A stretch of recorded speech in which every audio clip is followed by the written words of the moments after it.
Okay. Hello, everyone. This is Austin from Raw Bliss, and I'm here with Paul Theessene. He's a over 20-year raw vegan, and he's healed inflammatory bowel disease, and he's trained as at the American Ninja Warrior course. And yeah, hello, Paul. Hi, nice to see you, guy. It's really nice being here. Nice to meet you as well. So Paul, why don't you tell us about how you got started into this lifestyle? Like, who inspired you? What, like, you had inflammatory bowel disease. Was that a big decider Yeah. there? So when I was growing up, I was very much into sports, not really health, but just into sports and fitness. But when I was 19, I got some really bad stomach pains. And to make a long story short, I got diagnosed with inflammatory bowel disease. It's also known as ulcerative colitis and Crohn's disease. Today, it's very common, but back then it wasn't common. A lot of people didn't know what it was. I never heard of it. And the doctors pretty much, said diet had nothing to do with my situation, and they wanted to put me on medication and drugs. And they said I was a high risk for colon cancer. It's a long story, but that was the gist of it. And I ended up going to a couple of health food stores and learning about the vegetarian diet. And then I ended up moving to West Palm Beach, Florida, right next to a place called the Hippocrates Health Institute without even knowing what raw food was. And I met Brian Clement at a local health food store. I went there. I read some books by Ann Wigmore and Viktoras Kulvinskas. And I called my doctor in New York and I said, I'm going to go on raw foods. Will this help me? She said, no, I knew I was on the right path.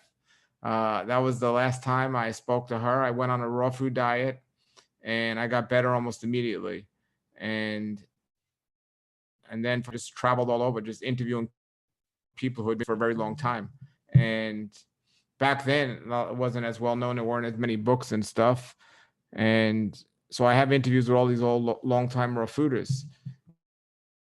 I became friends with many of them, and still to this day, I'm good friends with many of them. But some of them actually died because they weren't doing it, whatever. There are other things that got in the way.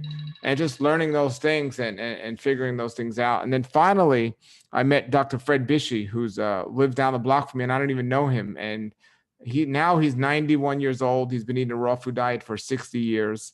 And he became like a father to me. And me and him traveled the world together, just doing raw food lectures and just having a best time. And so I still speak to him on a regular basis. And that was over 20 years ago. And I ate for about, I don't know, for about 10 to 12 years, maybe even longer. I ate 100% raw vegan, never cheated at all. And then I got into just experimenting. At that point, I was a raw food chef. I had a big raw food restaurant in New York City. And I experimented with some raw dairy, and maybe it was a little bit long, maybe 15 years, but I experimented with some raw dairy, and I ended up I was okay for about a year, but then I got sick, really sick. And I was like, wow. And then I knew that raw food was the way to go. And I went back to 100% raw vegan. And then I'd say later on, not because I wanted to eat cooked food, but I just decided to add some cooked food back in my diet, just another experiment and so on. And it was okay, but I didn't feel as good as I did raw vegan. So I've been raw vegan now. And that's pretty much, that's a big part of it. Okay, so Fred Bishey was one of the biggest inspirations for you. I was on a raw diet before I even met him because I went to Hippocrates first, but he was and still is a tremendous inspiration for me because uh, even though we were almost, I don't know, many years apart in age, we had, I don't want to say similar lifestyles, but we came from a similar place in New York, and we looked at things in the same way. And the most interesting thing was when I met him, uh, I was on a path. I was on a new age path, just exploring spirituality after I got healed from my disease. Mhm. And he's a strong believer in the Bible. And before I met him, I never read the Bible. And I ended up reading the Bible, and it completely changed my life on so many levels. So me and him have that in common as well. So yeah, he's a big inspiration.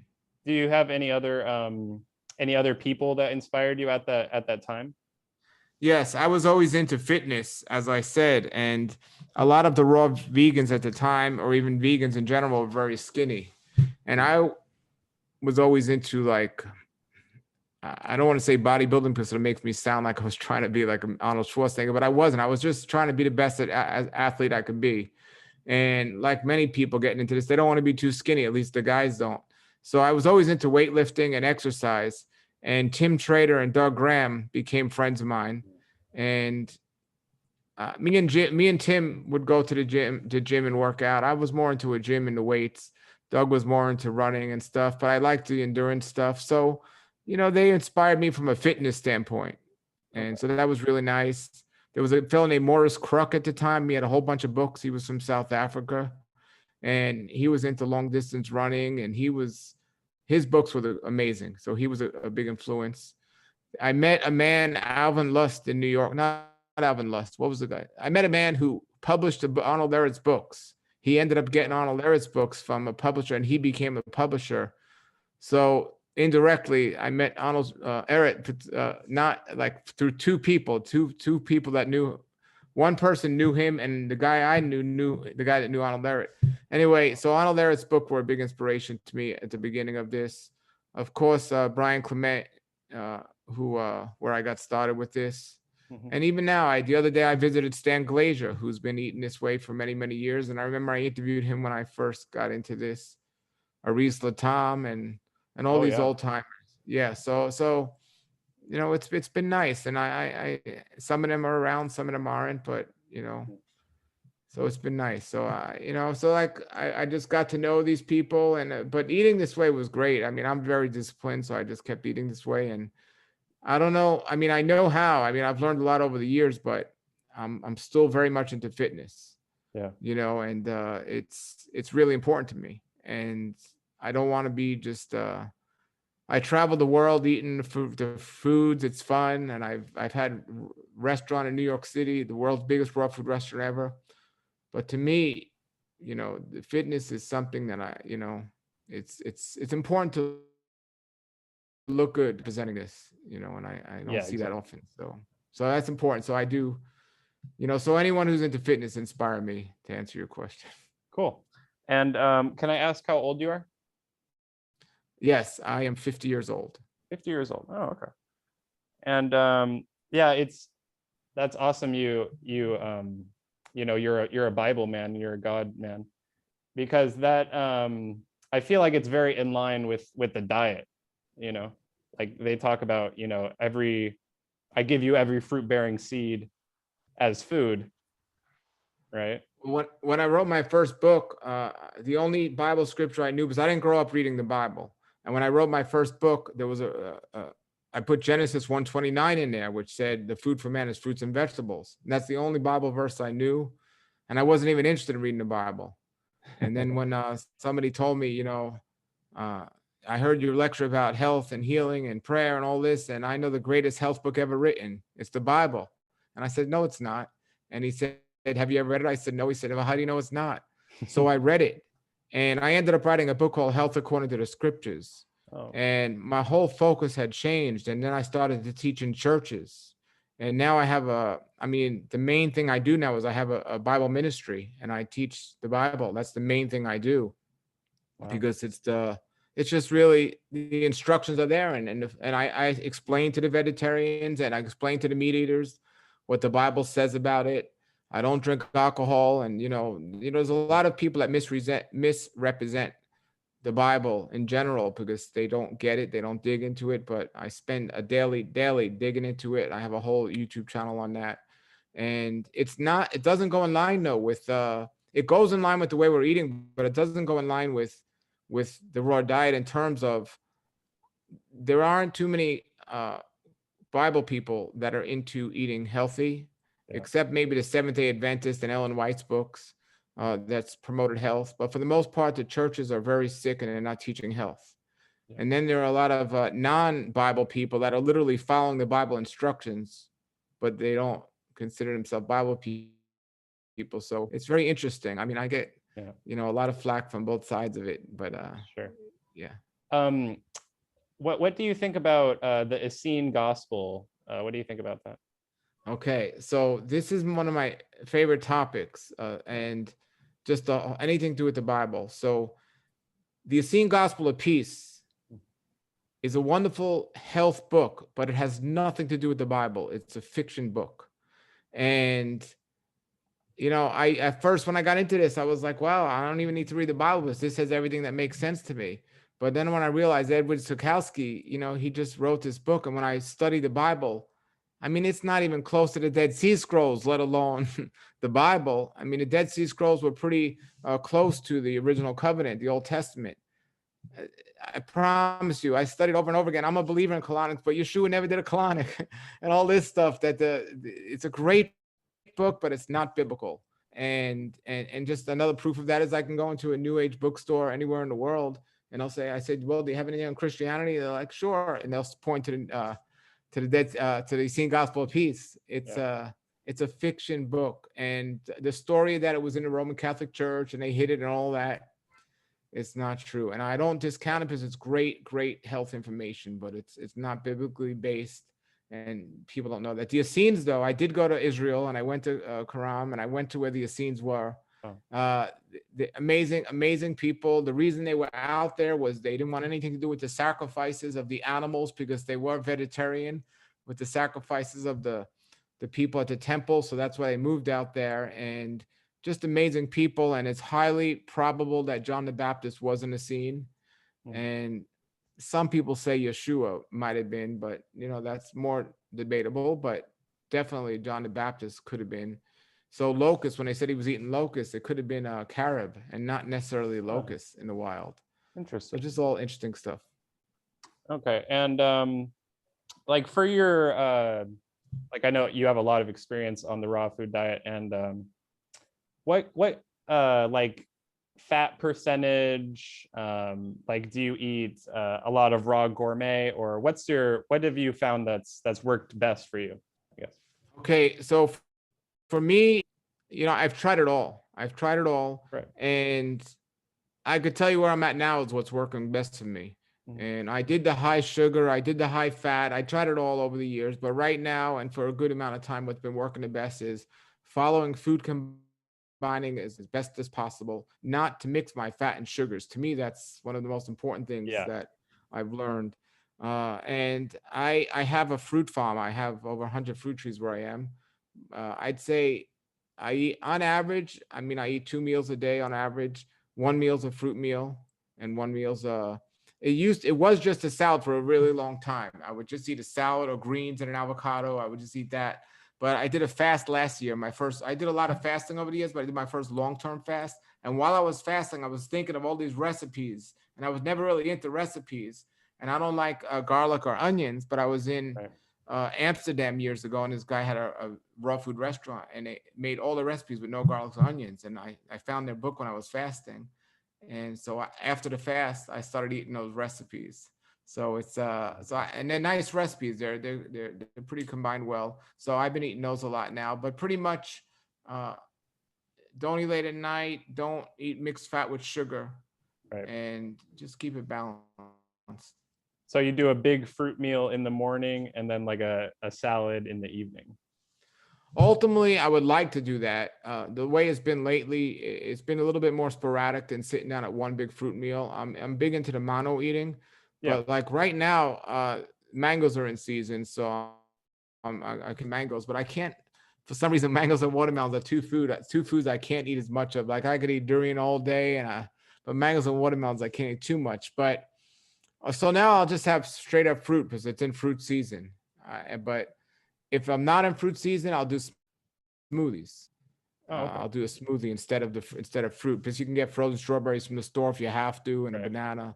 But when I have the fruit in a tree, it's a little different. But yeah, I'll do. I'd like to have a one meal, but I'm stretching it out a little more than I usually like to. In terms of, I might come back from the gym and have a few bananas or a mango, and then normally I don't like to go outside the range, but then maybe an hour or two later I might have another mango. So lately I've been eating just before noontime. I've been eating fruit. I haven't even looked at the clock. I've just been eating fruit before noon, and then really much day. And then usually I like to eat as early as possible. It doesn't always happen, but uh, around 4 o'clock, I'll start looking for my dinner, Yeah, and I definitely like to stop as early as possible. I like to eat that way as well. I've kind of, I've done some experimenting as well, but yeah, like just I don't know. Lately I've been grazing, but yeah, pretty much like fruit in the morning, salad afternoon, 4 p.m. Because yeah, it sounds like you're more into the intermittent fasting. Yes and no. Yes and no. So I was into it for a long time. I wrote a book called The Daylight Diet that talks about not eating late at night, and it suggested these windows and times of eating. I did one meal a day for a while. I don't recommend that Yeah, because I like food combining. So but 2 meals a day I like. The intermittent fasting thing, I was trying to go with that big window of not eating the last meal at a certain time and not eating till a certain time in the morning. I was trying to do that, but then you kind of eat 2 meals closer together, and it kind of, now I'm more, I'd rather have them more evenly spaced than right. to worry about the big window at nighttime. Yeah. So it's kind of intermittent fasting, but not as much as, oh, I'm gonna go 16 hours all night without eating and stuff. I try to like just have the meal spaced more evenly than just, I'm gonna not eat after this time and not eat before this time. Yeah, I found like when I was doing that, I got really strict as well with the, the small window, and I found I was like very dehydrated in the evening at the night, and yeah, wasn't good.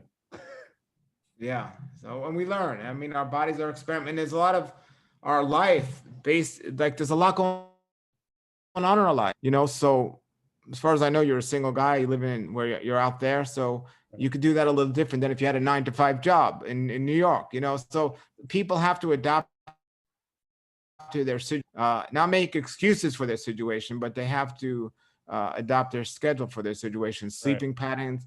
I don't recommend people having a nighttime job, but if somebody does, they got to change things up a little. So Definitely. people got. Uh-oh.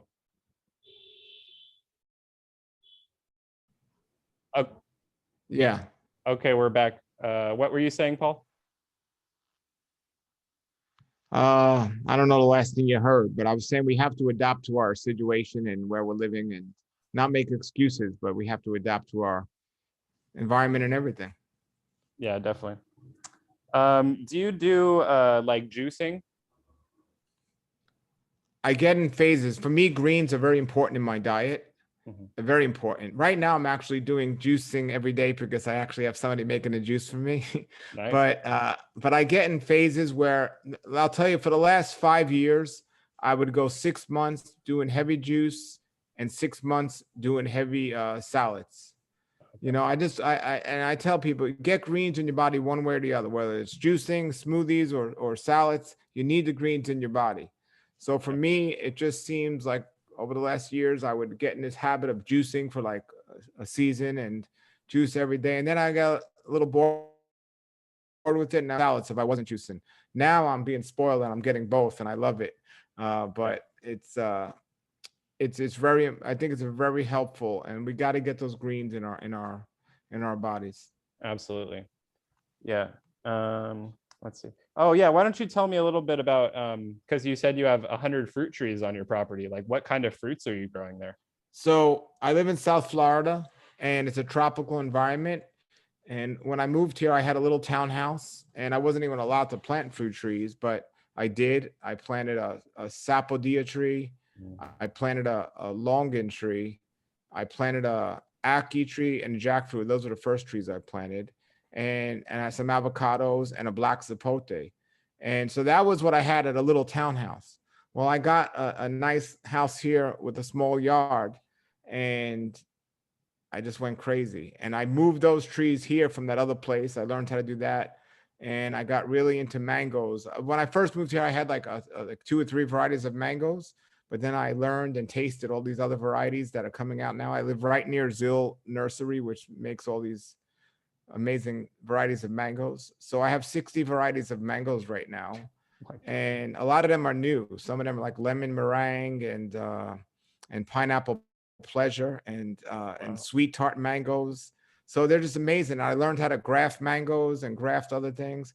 Jackfruits, I learned about the different varieties. So right now I have jackfruits, I have mangoes, I have sapodillas, I have stuff, a lot of stuff people haven't heard of, and it's so much, it's so much fun doing it. And me and my neighbor, he's into this, and me and him are just out there doing this, and and it's really great. And the bananas are cool. Bananas and mangoes are cool because you could freeze them.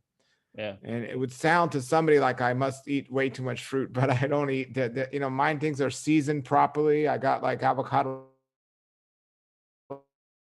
most of the I got avocados most of the year and all that, just because I know the different seasons and stuff. But yeah, it's yeah. So I'm into it. I have a YouTube channel for fruit trees and just growing fruits, which Okay. is really nice. I I'll, go I'll I'll around put people. it. I'll put it in the description so people can check it out.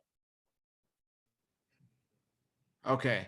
Yeah, I go around people's. I go to different fruit farms here in South Florida, and I do videos at their farms. And I'm still learning, but it's amazing, Cool. amazing. So, but we can't grow durian here. That's one down. Yeah. Can't have everything, right? Yeah.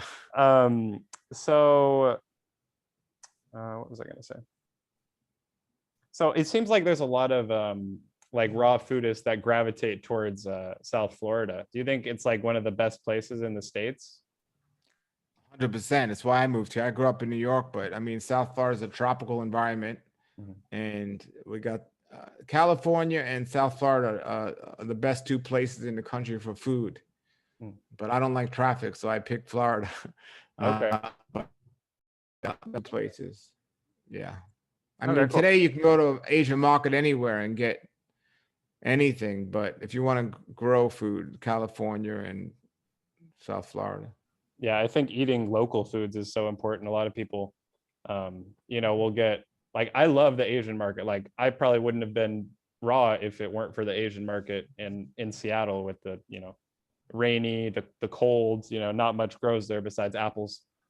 Um, but yeah, that's I don't know. I think we should focus most of our diet on what's local rather than a lot of a lot of Absolutely. a lot of shipping. Of course, bananas are always a great option because they ripen off the tree. But when like most fruits, they don't ripen off the tree, and I see a lot of people with the green pineapples and the green papayas, and it's like, oh, eating unripe fruit is like that's like one of the worst things, you know. Yeah, it's one of the reasons why I didn't like fruit growing up. Is my Yep. parents would only buy me fruit that was unripe. They didn't know better, and it was like, I don't like this. And then when I tasted a real fruit, I was like, wow. It even happens now with the mangoes. Like when people say they don't like mangoes, I'm like, you haven't had a real mango. Even bananas. I mean, when you get Yeah. homegrown bananas, it's like you can't eat the store-bought ones anymore. I, It's I just didn't amazing. I didn't like bananas like the Cavendish variety. That's all they have in America. And when I came to Asia, I had these bananas that tasted like ice cream, and I was like, and like marshmallows, and I was like, where were Yeah, yeah, these? Where were these all my life? yeah. Exactly, exactly.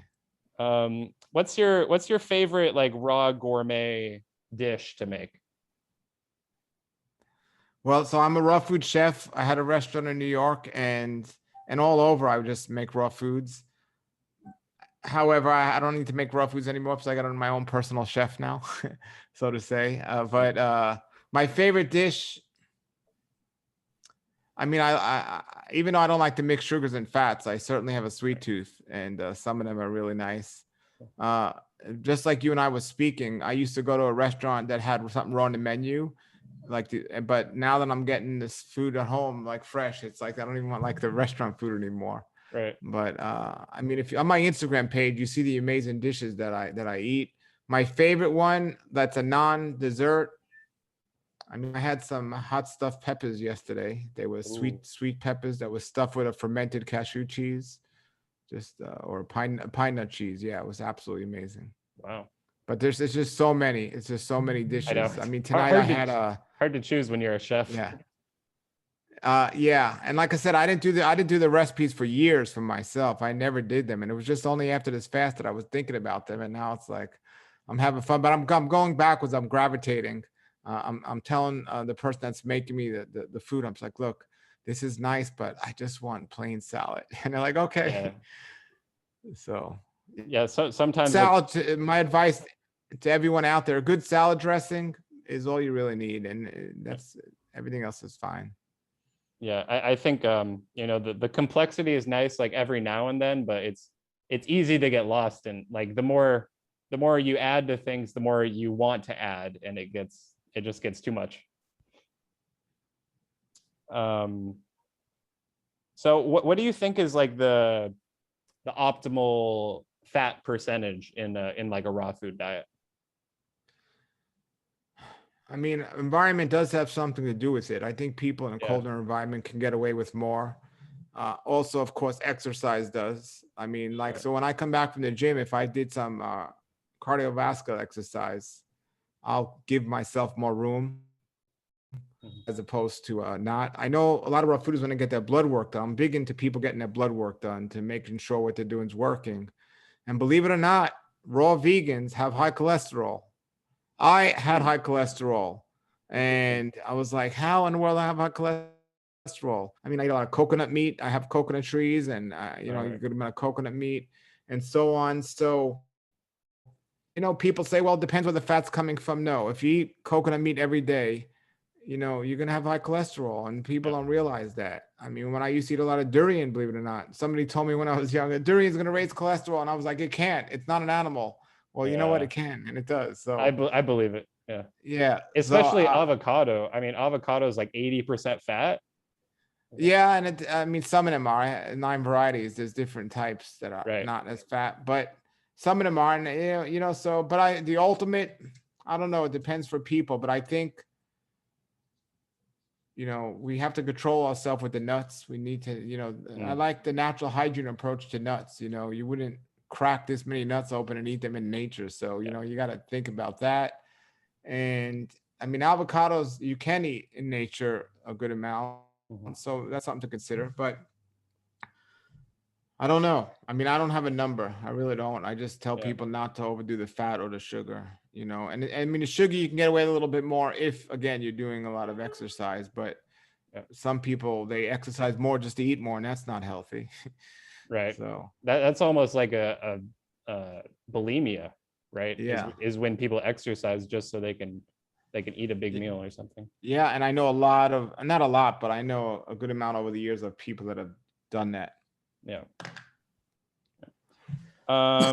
What about like supplements? Do you do like B12? I know you're talking about the blood work. B12 and iodine are usually the big ones. Yeah, I'm big into supplements in terms of if we can't figure out why we're not getting it from our food, which is the best place to get what we need, supplements are a great answer until we could figure it out. Right. And deficiency is a big issue with a lot of people out there. I used to take a lot more supplements than I do now, but I've had my blood test done for a good amount of time, and the problems that I've had in the past through supplementation has helped. So I take D3, vitamin D3. I take B12. I take what else? I take the K2, I think it is vitamin K. Oh, okay. Uh, and I take 4 or 5. I don't do the probiotics and enzymes as much as I did when I was back in the day, but you know, B12 I think is important. I think the vitamin D is important. The vitamin K, unless you eat natto, you're not getting it really. So Uh, what's the K2 for? I'm not familiar with that one. Well, it's coming from the natto. I mean, it's coming from you can only get vitamin K from non-vegan foods But unless what you does it do in the body? Oh, it works with vitamin D, and Uh, it helps absorb the calcium correctly.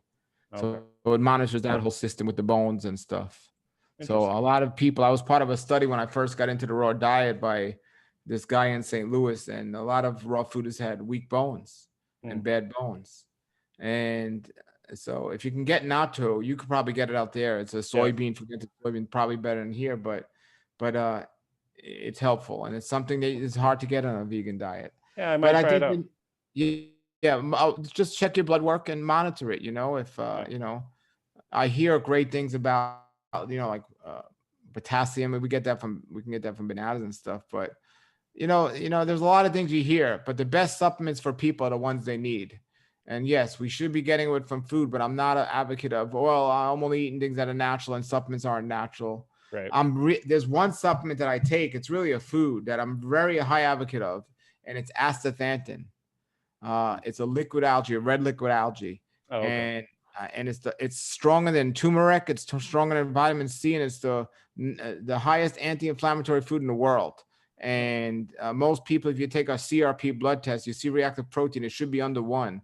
And if it's not, there's inflammation in the body. And so until you figure out what the problem is, you take this and it comes down. And people with cancer and arthritis and so many things, it's helping them. So that's something I take every day. But there's a lot on the market, and the one I have is, I believe, the most highly absorbable one. And so I'm Okay. really seeing the results with that. And Fred Bishley told me about that. Oh, And okay. I'm a believer because I knew a guy whose wife had cancer, and she unfortunately passed away. But he said if they would have started taking that sooner, he believed she would be alive. Wow. And it's powerful. It's probably a good source of iodine as well, I imagine. Well, it's red. I don't know. Well, any algae I think is good for iodine. Yeah.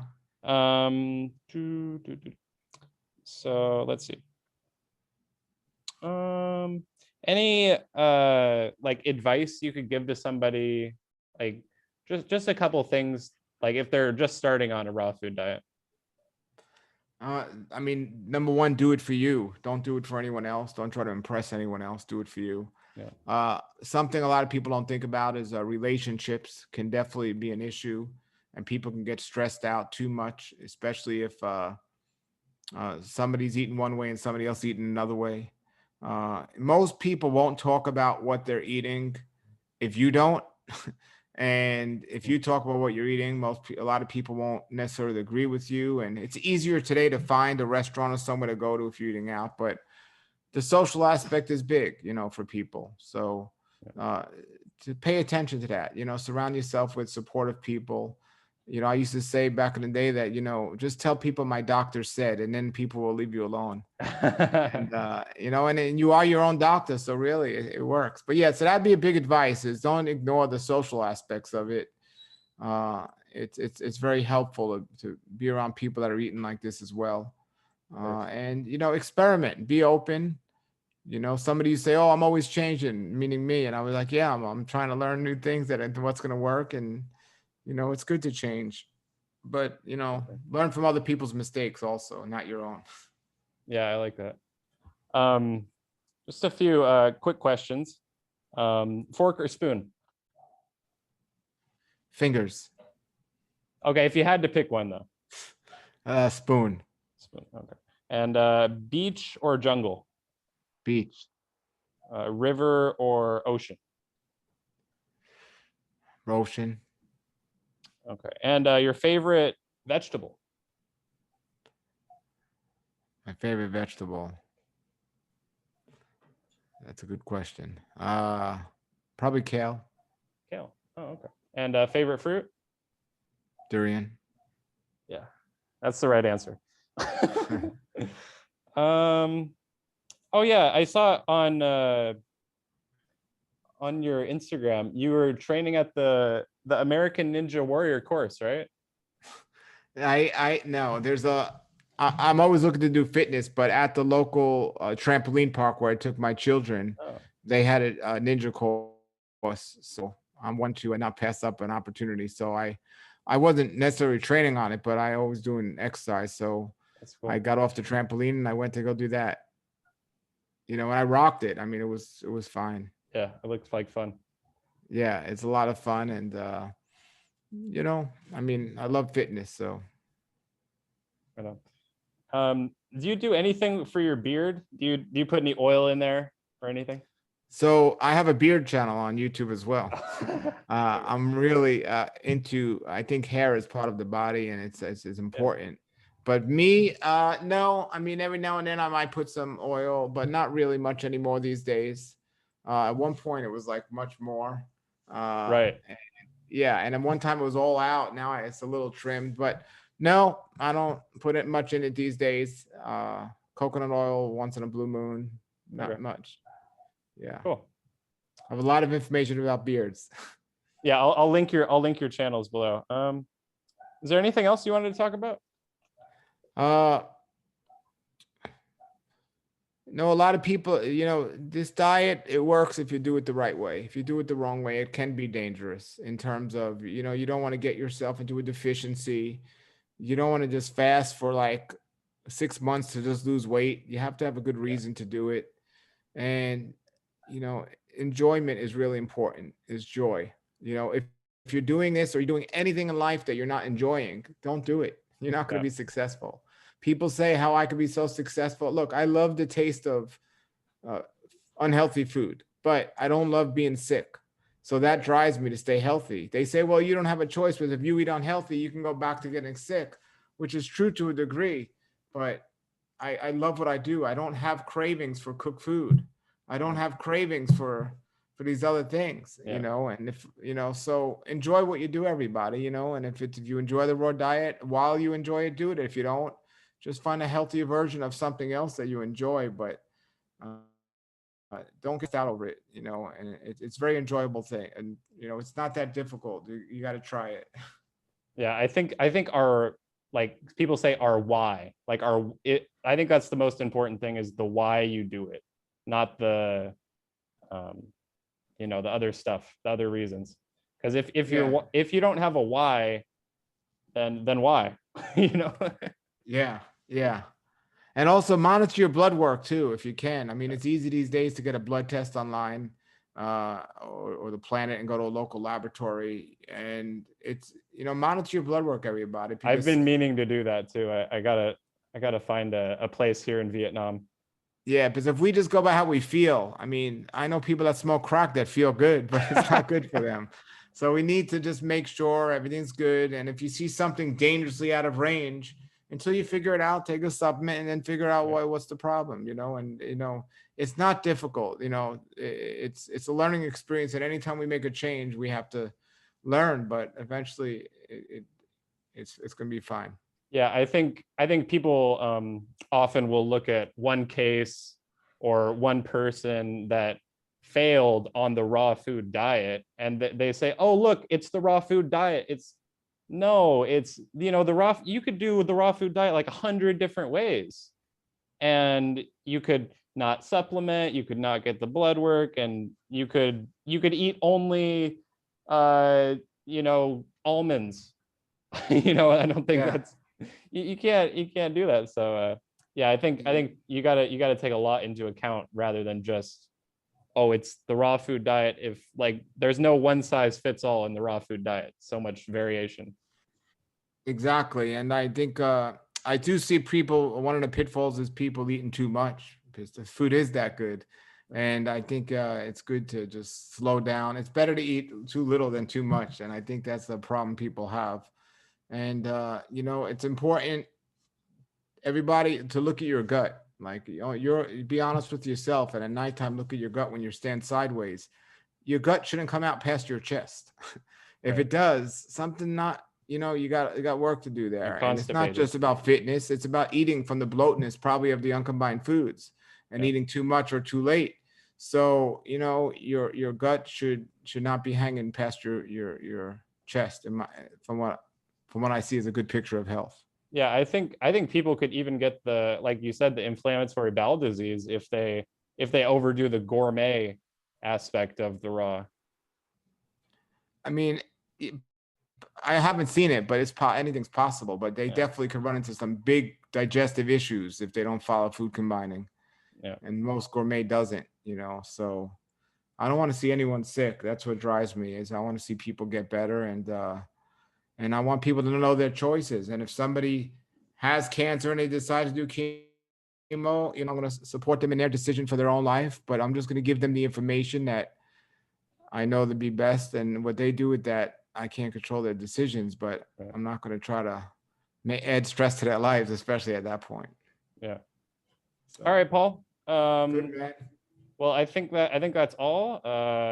thank you so much for coming on. I really enjoyed hearing your story. Yeah, thank you for having me, and keep up the great work. All right. But Thank don't you, end Paul. it yet. Just unrecord it. But Yeah, I will. All right. okay. Thank you guys for watching. Make sure to give it a thumbs up and follow Paul. I'll put his information in the description. Bye-bye.